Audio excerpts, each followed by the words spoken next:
असंतुष्टि होती है जब हमारे पति हमारे पास काम भाव लेकर आते हैं।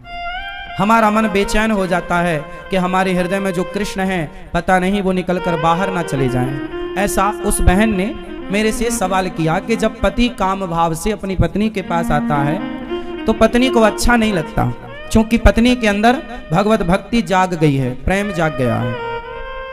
ये सवाल आप में से बहुत लोगों का भी हो सकता है, बहुत पुरुषों का भी हो सकता है, बहुत स्त्रियों का भी हो सकता है, पर चूंकि सवाल बड़ा अटपटा है तो लोगों को पूछने में भी संकोच होता है, इसलिए हम आपको इसका समाधान देते हैं। मैंने उनको ये बात समझाई, बता दिया उनको। शायद यहाँ बैठी हो तो चूंकि ऐसे प्रश्न सवाल माइक में तो वो कर नहीं सकती थी, पर सवाल तो सवाल है, तो हमने उत्तर सोचा कि चलो इस बहाने आपको उत्तर दे दें। प्रश्न समझ में आ गया? अब उत्तर सुनो। हमने उनसे बोला कि आपके पति, आप तो भक्ति में रम गई हो, बहुत अच्छी हो आप, कि आपके हृदय में कृष्ण विराज गए हैं, भक्ति विराज गई है, आपका दिन रात भगवत चिंतन में ही मन लग रहा, बहुत अच्छी बात है। लेकिन जो आपके पति हैं अभी उनका मन विषयों में है, और यदि आपने भी इनकार कर दिया कि आप हमारे पास मत आओ तो आपके पति फिर पराई स्त्री के गामी हो जाएंगे, वो दूसरी स्त्रियों के पास जाने स्टार्ट कर देंगे, वैश्याओं का गमन करने लग जाएंगे, वैश्यागामी हो सकता है इसलिए तुम्हारा पति। इसलिए तुम्हारे अंदर तो कोई वासना है नहीं, लेकिन पति के अंदर यदि है तो पति पत्नी के पास ही तो जाएगा। यदि तुमने भी उसे हटा दिया अपने पास से तो वो वैश्यागामी, उसका चरित्र बिगड़ जाएगा। इसलिए तुम्हारा धर्म है। मीराबाई के साथ भी यही था, बिल्कुल सेम। मीरा का विवाह बचपन में कृष्ण से हो गया था, मान लिया था उन्होंने पति कि मेरे तो पति गिरधर गोपाल हैं, लेकिन फिर भी उनके माँ बाप ने जबरदस्ती उनका विवाह भोजराज से कर दिया, जो राणा के बेटे हैं। तो भोजराज राणा के साथ उनका विवाह हुआ। जब उनकी पहली रात आई मिलन की, मीराबाई को बिठाया गया एक कमरे में, सिर्फ दीपक का प्रकाश था, और जो कि रिवाज है घूंघट डाल के मीराबाई को बिठाया गया। तभी रात्रि को, पहली रात्रि पहला मिलन जब भोजराज आए तो मीरा ने अपना दुपट्टा, अपना मुंह खोलते हुए भोजराज से कहा कि ये दुनिया कहती है कि आप मेरे पति हैं, कि ये दुनिया कहती है कि आप मेरे पति हैं, पर मेरी अंतरात्मा तो कहती है कि मेरे पति केवल कृष्ण हैं। लेकिन मेरे मन पर, मेरे प्राणों पर तो कृष्ण का अधिकार है, लेकिन आप व्यवहार जगत में मेरे पति बने हैं। सारी दुनिया तो यही मानती है कि आप मेरे पति हैं, कृष्ण मेरे पति हैं, ये तो केवल मैं जानती हूं। मेरे मन की बातें या मैं जानूं या वो जाने, आप तो नहीं जान पाओगे। तो मेरा मन, मेरे प्राणों पर, मेरे मन पर तो मेरे कृष्ण का अधिकार है। लेकिन आप यदि मुझे अपनी पत्नी मानते हैं तो आपके सामने मेरा शरीर है। यदि मेरे शरीर की भूख है आपको तो मेरे शरीर से आप अपनी भूख मिटा सकते हैं, मैं मना नहीं करूंगी। आप मेरे शरीर से अपनी भूख मिटा लीजिए, लेकिन मेरे मन पर, मेरे प्राणों पर तो मेरे गिरधर गोपाल का ही वश है, कब्जा है। तो इस बात से यह सिद्ध होता है कि यदि आपका पति कामुक है तो फिर आपका धर्म है कि आप अपने पति को भी धीरे धीरे सत्संग से जोड़ें, कथाओं से जोड़ें, धीरे धीरे उसके मन को भी बदलें और उसका साथ दें। आप यदि सोचेंगी कि मैं तो भक्ति में रमी हूं, अब मेरे पति जो मेरे साथ रमण करेंगे, तो वो गलत है। वो गलत नहीं है। आपका धर्म है कि आप अपने पति को खुश रखें, प्रसन्न रखें, धीरे धीरे उसे भी सत्संग से जोड़कर। देखो, मन बदला जा सकता है, मन बदला जा सकता है। कैसे? सत्संग से। यदि स्त्री भक्ति करने लग गई और पति को छोड़कर चली गई तो तुम्हारा कल्याण होगा। तुम्हारा धर्म क्या है कि यदि तुम्हारे हृदय की शुद्धि हो गई है तो तुम अपने परिवार के सभी सदस्यों की, अपने पति की, अपने बच्चों की भी शुद्धि करो, हृदय की, अपने भक्ति के प्रभाव से, अपने जप, अपने तप के प्रभाव से। यदि आप केवल भक्ति करने लग गई और भाग गई घर से कि अब जी तो मैं तो वृंदावन रहूंगी, मैं तो घर में नहीं रहूंगी, तो ये तो भागना हो जाएगा, ये तो रण छोड़ के भागना हो जाएगा। फिर आपका धाम में आकर के वास करना अपने पति को छोड़कर, अपने बच्चों को छोड़कर, ये आपका धर्म नहीं है। धर्म तो ये है कि पति और बच्चों के साथ रहकर जो प्रेम आपके भीतर जागा है, वही प्रेम पति और पुत्र के भीतर जागा कर उनका भी कल्याण कीजिए और उनका साथ दीजिए। और ये पति पत्नी का अधिकार होता है एक दूसरे के लिए। उस अधिकार से ना पत्नी वंचित करे पति को, ना पति वंचित करे पत्नी को। पति पत्नी दोनों आप खुश हैं, ये बहुत अच्छी बात है। ना तो पत्नी पर पुरुषगामी बने, ना तो पति पर स्त्रीगामी बने। यदि कोई पुरुष पर स्त्रीगामी है, याद रखिएगा, बहुत स्पष्टता से समझिएगा, यदि कोई पुरुष पर स्त्रीगामी है और कोई स्त्री पर पुरुषगामी है, तो आप ही बताइए दोषी कौन है? उत्तर दो। यदि आपका पति पर स्त्री गामी है, मीन्स पर स्त्री के पास रहता है, तो इसका जिम्मेदार कौन है? कौन कौन? यदि पति पर पुरुषगामी है, पर स्त्रीगामी है, तो जिम्मेदार कौन है? और स्त्री यदि पर पुरुषगामी होगी तो जिम्मेदार कौन है? पति पत्नी ही जिम्मेदार है। इसलिए गृहस्थ जीवन में पत्नी का धर्म है। पत्नी को मोहिनी कहा जाता है। पत्नी को क्या बोला जाता है? भगवान नारायण ने 24 अवतारों में एक अवतार कौन सा लिया? मोहिनी अवतार। स्त्री, इसलिए हमारे भारत में श्रृंगार होता है। श्रृंगार किसका होता है? स्त्री का होता है, पुरुष का नहीं होता। स्त्री का ही श्रृंगार क्यों होता है? पुरुष का क्यों नहीं होता? 16 श्रृंगार स्त्री का है, तो 8 संस्कार पुरुष को भी होते कि भाई तू भी कुछ लिपस्टिक लगा, तू भी कुछ तो कर। सारा श्रृंगार का स्त्रियों के पास से पूरा कार्य। पायल भी वही पहने, चूड़ी भी वही पहने, मंगलसूत्र भी वही पहने, बिछिया भी वही पहने, बिंदिया भी वही पहने, मांग भी वही भरे, काजल भी वही लगाएं। पुरुष के पास श्रृंगार नहीं है कुछ भी। हाँ या ना? बताओ, स्त्रियों को श्रृंगार क्यों दिया गया? ताकि स्त्रियां उस श्रृंगार से सुंदर दिखें और उस सुंदरता से वो केवल अपने पति को रिझाएं, सिर्फ अपने पति को रिझाएं। मोहिनी है ना, पति को इतना मोहित करो अपने पति को कि आपका पति पर स्त्री गामी ना बनने पावे। यदि तुम्हारा पति पर स्त्री गामी बन गया तो तुमने ठीक से श्रृंगार नहीं किया। लेकिन आजकल श्रृंगार होता तो है जमाने के लिए, पति के लिए तो कुछ नहीं है। इसलिए पड़ोसन को रोज, इसलिए जेठालाल दया को नहीं बबीता को ज्यादा देखता है। हाँ। अब मैं चला, बोला मेरी माँ ने 56 भोग बनाए हैं, कन्हैया कुछ खाओ। भगवान बोले हम आपके घर नहीं खा सकते, हमारा निमंत्रण विदुर जी के यहाँ, विदुरानी के यहाँ। हमारा निमंत्रण किसके यहाँ है? विदुर जी और विदुरानी के यहाँ। विदुर जी के यहाँ कुछ भी नहीं था खाने के लिए,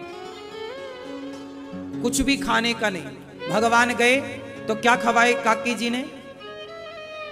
क्या खवाए थे भैया?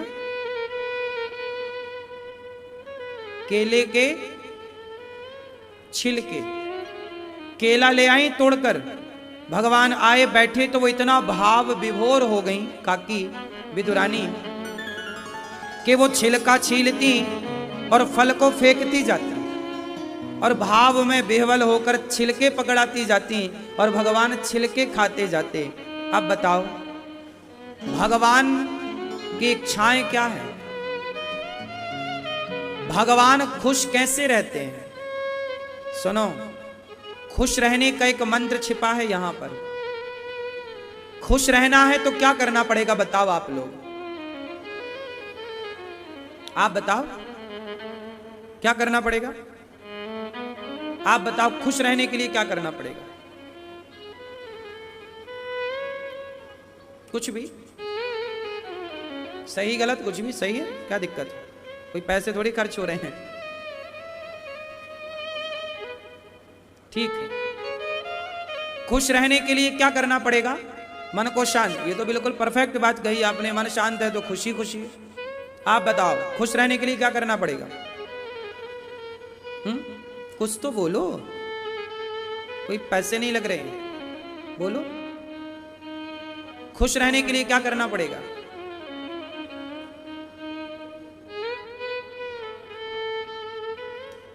इस संसार में सबसे सुखी कौन है, बस आप बताओ। जिसके पास ये है वो सबसे सुखी है। वो क्या है? क्या?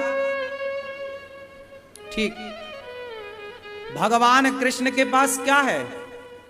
छिलके खवाए जा रहे हैं तो भगवान छिलके खा रहे हैं। चावल खवाए गए सुदामा के द्वारा तो चावल, जूठे बेर खवाए गए तो भगवान ये नहीं कहते कि ये क्या खवा रहे हो, हम ये खाएंगे क्या, ना। जो मिल रहा है हमारे भगवान उसमें क्या है? संतुष्ट हैं और प्रसन्न हैं। जीवन में सुखी रहना है तो भगवान से सीख लो कि हर हाल में जो मिल जाए उसे प्रेम से स्वीकार कर लो, संतोष रखो उसमें। बहुत भक्तों के दिए छिलकों से भगवान खुश हो गए।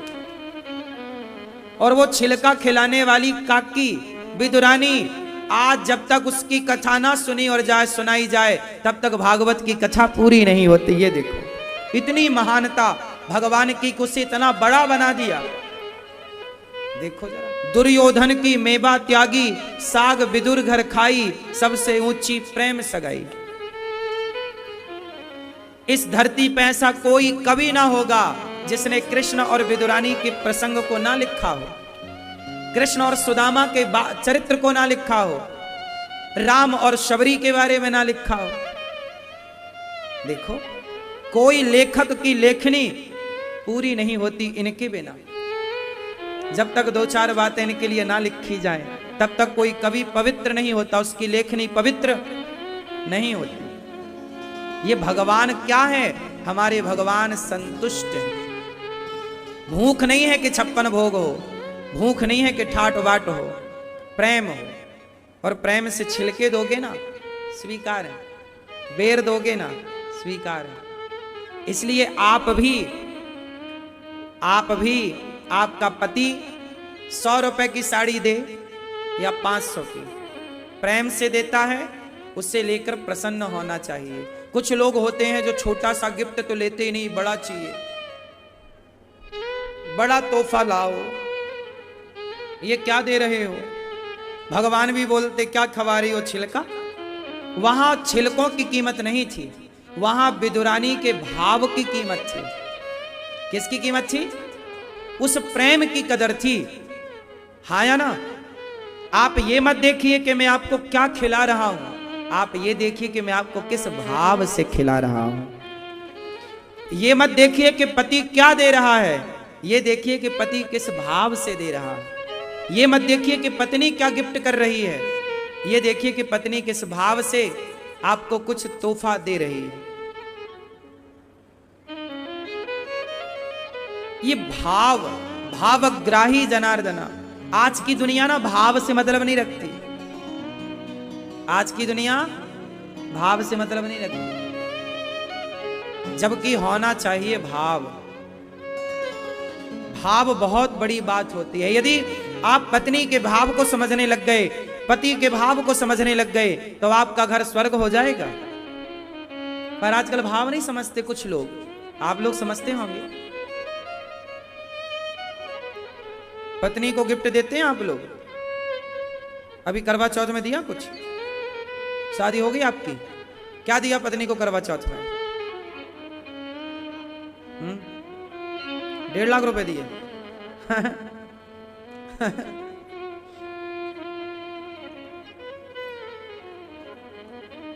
पैसे दे दिए पूरे। कुछ भाव जो है ना, हम तो ये चाहते हैं कि देखो हमारे भगवान बहुत संतुष्ट हैं। भगवान कैसे हैं बताओ? संतुष्ट है या नहीं? जोर से। हमको कैसा होना चाहिए? संतुष्ट। जब आवे संतोष धन, सब धन धूरी समान, गौधन गज धन बाज धन और रतन धन खान। भगवान सृष्टि उत्पन्न करते हैं। भगवान विदुरानी के घर गए, छिलकों का भोग लगाए, साग खाए। विदुर जी ने 56 भोग परोसे, कहा काका जी जो स्वाद इन छिलकों में मिला वो आपके 56 भोग में नहीं। इसके बाद विदुर जी मैत्रेय जी के पास गए, सृष्टि का क्रम जाना। ये संसार कैसे बना, सबसे पहले क्या बना, अच्छा बताओ। ये संसार किस तरह से बना बताओ,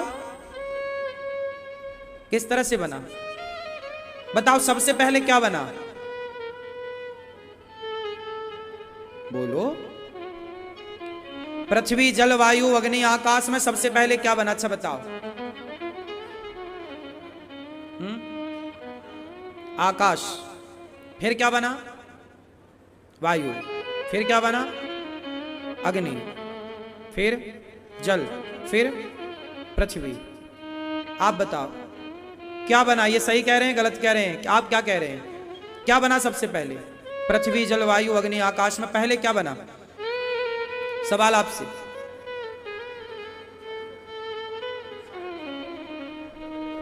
जल, सबसे पहले जल बना, फिर सबसे पहले क्या बना, आकाश, फिर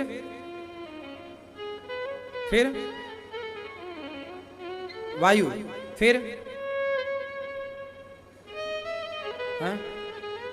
अग्नि, फिर सबसे पहले क्या बना। जब ये सृष्टि बनी तो सबसे पहले क्या बना, सुनो। इन्होंने सही क्रम बताया। सबसे पहले बना आकाश, आकाश से वायु। जैसे देखो मैं कहां बैठा हूं, आकाश में, ये खाली स्थान आकाश ही होता है। आपके मुंह में भी आकाश है, आपके पेट में भी आकाश तत्व है ना। जो खाली स्थान है वो आकाश तत्व मान लेना चाहिए, हाँ या ना, बोलो हाँ। घड़े के अंदर जो खाली स्थान है घड़े में, वो क्या है, आकाश तत्व है।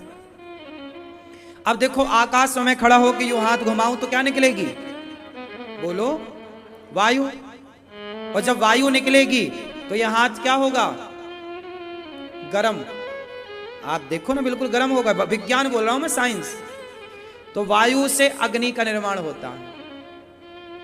और जब अग्नि, मेरा हाथ गरम होगा तो अग्नि बन गई, अग्नि मतलब गरम। फिर अग्नि जब निकली तो फिर क्या निकलेगा, पसीना। क्या निकलेगा, पसीना मतलब जल। और फिर जब जल निकलेगा तो शरीर का सारा मैल निकल जाएगा, मतलब क्या निकल जाएगा, पृथ्वी तत्व। इस तरह से सबसे पहले आकाश का निर्माण हुआ, फिर वायु का, फिर अग्नि का, फिर जल का, फिर पृथ्वी का। इस तरह ये क्रम चला। शास्त्र ऐसा मानते हैं, साइंस भी ऐसा मानता है। अब भगवान की सृष्टि कैसे हुई वो आप सुनो। सबसे पहले भगवान श्रीमन नारायण की नाभि से कमल उत्पन्न होता है।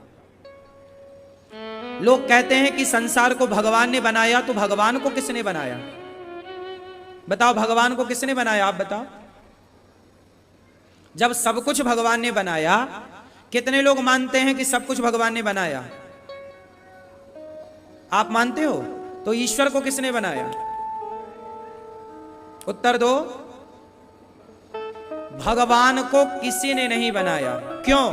क्योंकि भगवान अजन्मा है, उनसे सब बनता है, पर वो अखंड है। उनका नाम, जो जन्मा है वो मरेगा, हम जन्मा है तो मरेंगे, पर भगवान अजन्मा है, वो मरेंगे क्यों, जब जन्म नहीं लिया। तो भगवान, इसलिए भगवान को माता पिता कहते, त्वमेव माता च पिता। वो सबके माँ बाप हैं, सब लोग वहां से आए हैं, पर भगवान अमर है, अजन्मा है। भगवान का नाम है अविनाशी। क्या नाम है, अविनाशी, मतलब जिसका कभी विनाश, जिसका कभी विनाश ना हो, वो है नारायण, जो जल में लेटे हैं। नार कहते हैं जल में, जो जल में शयन करें उन्हें नारायण कहते हैं, हाँ या ना। तो नारायण, भगवान नारायण के नाभि से कमल उत्पन्न हुआ। कमल में ब्रह्मा जी प्रकट भये और ब्रह्मा जी ने भगवान शिव को अपनी भ्रकुटी से प्रकट किया। तो ये तीन तत्व तैयार भये, ब्रह्मा, विष्णु और महेश। इन तीनों को जोड़ा तो नाम बना God, GOD, God. G for generator, O for operator, D for destroyer. Generator Brahma ji सृष्टि को जनरेट करते हैं, उत्पन्न करते हैं। ऑपरेटर भगवान विष्णु पालन करते हैं। भगवान शिव संहार मीन्स डिस्ट्रॉयर। संहार का डिपार्टमेंट किसका है? शिव जी का। पालन का डिपार्टमेंट विष्णु जी का। और उत्पन्न हमारा सनातन धर्म ये तीनों को मानता है। इन तीनों को जोड़ा गया तो बना God, GOD, God. Generator, operator, destroyer. Brahma, Vishnu, Mahesh. फिर क्या हुआ?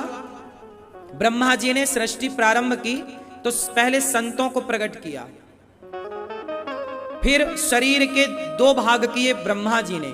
दाहिने भाग से मनु और वाम भाग से शत्रुपा प्रकट हुए। ये सब भागवत जी का चरित्र सुना रहा हूं, थोड़ा कठिन है, सुनिए। ये सृष्टि का क्रम है। मनु और शत्रुपा प्रकट भये। सबसे पहले किसका जन्म हुआ? इस धरती पर पहले जो मनुष्य हुए, इस धरती के, वो हुए मनु। हम मनु की संतान होने से हम सबको मनुष्य कहा जाता है। हमें क्या बोला जाता है? बड़े भाग्य मानुष तन पावा। मतलब मनुष्य। हम मनुष्य क्यों बने? क्योंकि हम मनु से उत्पन्न हुए। मनु और साथ में शत्रुपा। तो मनु शत्रुपा से पहली बार मैथुनी सृष्टि उत्पन्न हुई। मनु जी की 5 संतानें हुई, 3 बेटियां और 2 बेटे। 3 बेटियां का नाम है आकुति, देवहूति, प्रसूति, प्रियव्रत और उत्तानपाद। इस संसार में जब पहले संसार बना तो पहले स्त्री बनी होगी कि पुरुष बना होगा? आप बताओ। ये संसार जब बना तो पहले स्त्री बनी या पुरुष? आप उत्तर दो। आप बताओ क्या बना पहले, मुर्गी या अंडा? ये कितना उलझा हुआ सवाल है, क्यों? लेकिन आज मैं सुलझाऊंगा इसे। पहले मुर्गी आई कि अंडा? बोलो। पहले स्त्री आई कि पुरुष? बोलो जोर से। हाँ, पहले स्त्री का जन्म हुआ, इसलिए अंडा तो पुल्लिंग हो गया, मुर्गी स्त्रीलिंग हो गई। तो इस संसार में स्त्री जात पहले आई, स्त्री मादा पहले। इसलिए हमारे यहां पहले कहते हैं सीता, फिर कहते हैं राम। पहले कहते हैं राधा, फिर कहते हैं श्याम। पहले कहते हैं लक्ष्मी, फिर कहते हैं नारायण। पहले कहते हैं गौरी, फिर कहते हैं शंकर।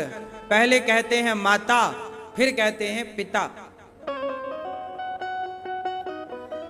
हाँ, क्योंकि पहले किसका प्रकट जन्म हुआ? पहले स्त्री, इसलिए कहते लेडी फर्स्ट। स्त्री पहले आई, पुरुष दूसरे नंबर। इसलिए सदा सारे अधिकार स्त्री को दिए गए। विद्या का अधिकार सरस्वती जी, पैसे का अधिकार लक्ष्मी जी, शक्ति का डिपार्टमेंट दुर्गा,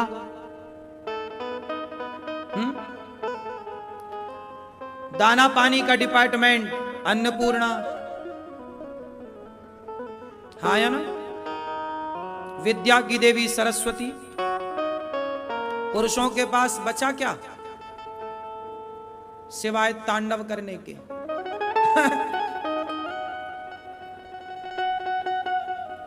तो वही तो आदमी तांडव करता है, सब तुमने ले रखा है। सारे बड़े बड़े मंत्रालय स्त्रियों के पास है। नहीं, विद्या